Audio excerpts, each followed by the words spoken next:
How's it going? All right. I'm a little pink. Greetings, Sapphires. Welcome to Mad Science Films. I'm Jimmy P, filmmaker, sexual astronaut. As ever, I'm joined by my fluffy co-host. Fluffy. Fluffy, I like it. James Morrissey, one half of the Mad Science Films team. What's up, guys? If you do like this video, then please hit that like button. If you've been enjoying the Mad Science content and want to subscribe to our channel and stalk us on fucking Facebook. If you have any comments or suggestions, then leave those in the comment section down below. Thank you. Let's crack on with the show. Nice. So, guys, please click on the link in the show notes below to check out our fourth feature film, now on YouTube. It is a zombie film called Little Monster. Awesome. So this week, we're campaigning for a forgotten masterpiece of genre cinema to be given the Blu Ray treatment. That's right, this part of the show is back.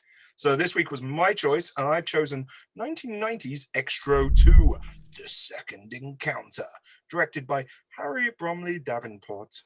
Yes. So let's do the synopsis. Ready, Jim?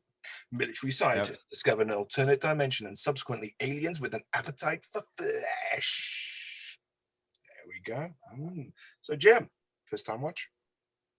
Yes. First time watch. Also, first time watching any Xtro film.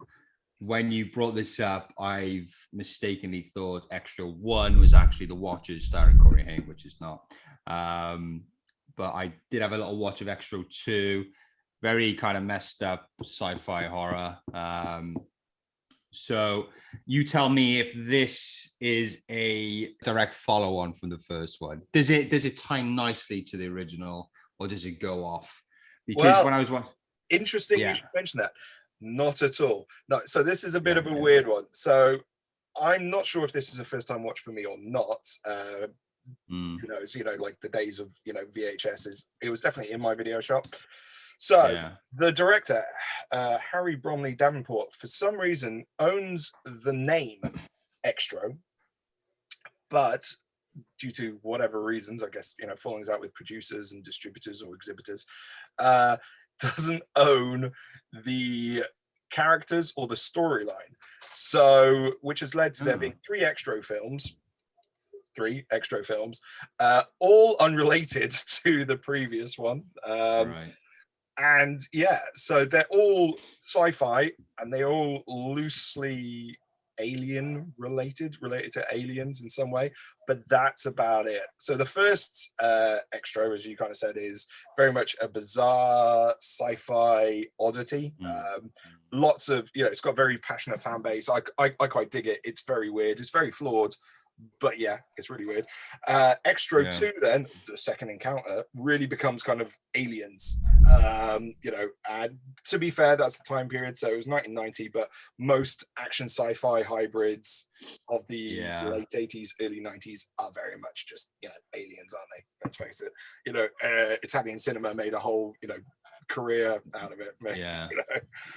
And then Xtro 3, which we'll also talk about a bit later on, Xtro 3 Watch the Skies becomes almost like an X-Files infused Predator clone, and is also worth checking out. So it's none of them really are kind of linked to the other, and it's very much watching it for the director playing around with an alien sci-fi kind of subgenre.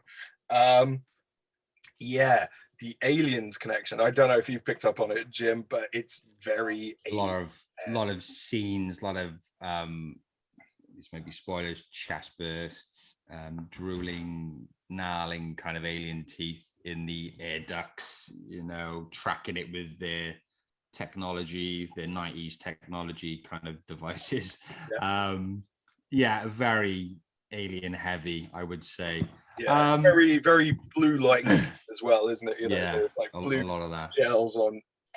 I mean, I will say, like, set design was great. I kind of like the sets. I mean, they weren't anything fantastic, but there was a lot of effort there. Exactly. I think for a low budget film, they spent a bit of time on the production design and the set.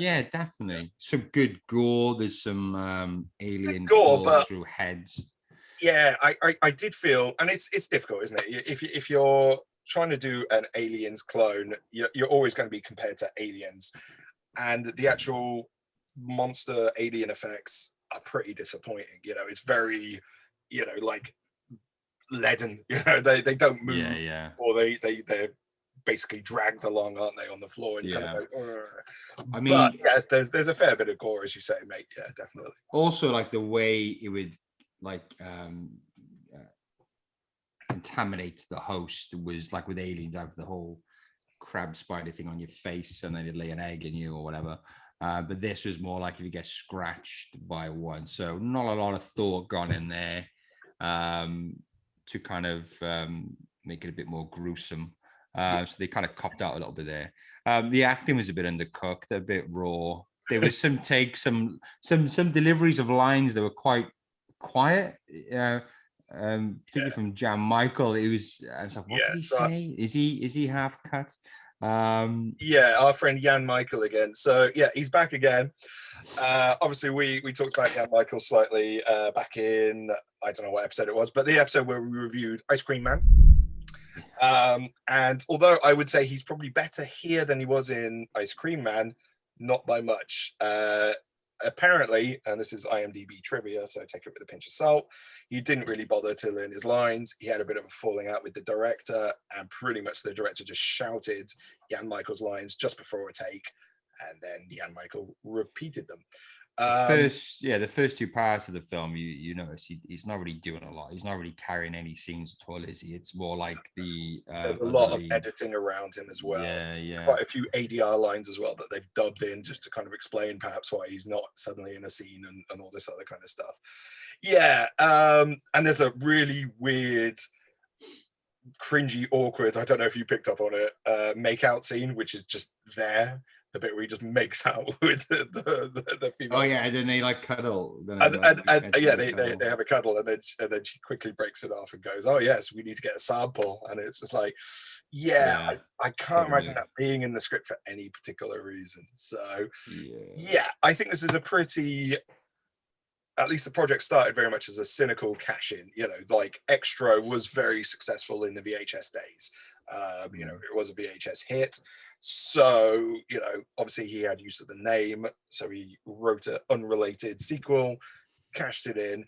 I would say, obviously, we're talking about the aliens and the rip-off stuff. What I did like was typically with aliens rip-offs, they pretty much steal the characters of the Marines as well. So you have a Vasquez and you have a Hudson, you know, the Bill Paxton character. They didn't do that with this. You know, they at least came up with different stereotypes. So, you know, they had, you know, the Casanova guy, you know, who's just like flirting with the nurse and all of that. You have that weird New Age Zen guy as well, which is like, maybe not the great career, you know, like balance. You know, don't be a mercenary if you want to be a New Age Zen guy. But at least it was, you know, slightly different flavor at least. So, it's one where I'm not sure I'd really recommend it as a film in total, but as a completist. So, you know, like if you want to see Xtro 2 and Xtro 3, then obviously this needs it. There's been a Blu Ray release of Xtro, and Arrow Player showing Xtro 3, but you can only get, I think, an out of print overseas Xtro 2. So there is a gap there. And so purely for financial reasons, I think this would be a good thing to be picked up by a Blu-ray label, definitely. So yeah. I mean, you know, it's decent. I mean, it was good fun. Solid. It's a solid. Yeah, it was a solid, low budget sci-fi rip-off of Alien. Yeah. Some good gun firing action. I liked how the commander colonel guy. Yeah. You know, so the commander colonel guy was like, you're trying to be Schwarzenegger here, mate, with a cigar and like the midi gun. It's like, come on. You roll up those sleeves as much as you want, but you know, you're not going to be Arnie. So that was quite funny to kind of pick up on those sort of things. It was even the beginning was almost like. Sorry, I was just going to say it was a very young guy from X-Files. So he played Krychek in X-Files, like the evil FBI agent. So it was fun seeing him in an even earlier role as well. So yeah, I didn't recognize it from that. Yeah. Even the beginning of the film was kind of like the Thing-esque, in a helicopter for the snowy, the snow-capped mountains and stuff. So definitely a lot of influences. I mean, I guess that's one of the fun things about watching films. I guess is you, as a film fan, you get to pick out, oh, that's from there, or they've done that from there. So, which is fun. Yeah. I mean, again, maybe not great storytelling, but yeah, as it's a little side effect, a little bonus, isn't it? Yeah, definitely. Righty, Jim. Cool. So, who do you think is best place to put this out on Blu-ray? I've gone for Shell Factory, 88, and Arrow. They do a lot of, maybe not so much Arrow, but I think Arrow could accommodate. But I think 88 films, I got a couple of good sci-fi films. I think Creepazoids I got from there. So definitely a place for Xtro too, if you like that kind of late 80s, early 90s kind of sci-fi horror. Cool. Yeah, I think it'll fit well in there. Nice. Do some good artwork, Yeah, I've said 88 very much for the same kind of reason. It's their like time period, it's their genre, that like sci-fi action horror stuff. They put that stuff out. I've also said Second Sight because they did such a good job on the first one, and I'd love it if they gave that same level of respect to number 2. From what I can tell, like Harry Bromley Davenport, the director, he is very active still, and he's very keen on talking about his films, so that would be great. Be good to hear some more horror stories about Jan Michael as well, and what he was going through at that point, and then possibly Arrow, because they have put out Xtro 3, as far as I can tell, only on the Arrow player, so I don't know if there's a Blu-ray coming or whether they just have dumped it out there. So yeah, possibly that. Okie dokie. So Jim, you've watched Xtro 2, you're in the thirst for some more movie action. What would you follow it up with? Well, if you like that government officials transporting people to parallel dimensions, and perhaps check out Stargate with Kurt Russell. Good film, actually, really good film. Stranger Things, kind of like, again, monsters, parallel universes, TV show, set in the 80s, but it's around the kind of season 3 would go well with that. Yeah. So a bit of that, and I've got Alien or Aliens. I think if you want to see it done right, I guess check out that. Yeah. Cool. Right, I've gone with some Italian Aliens ripoffs or Alien ripoffs. So first up, check out Luigi Cozzi's Contamination. Again, a really good release from Arrow on that one. Also released as Alien 2.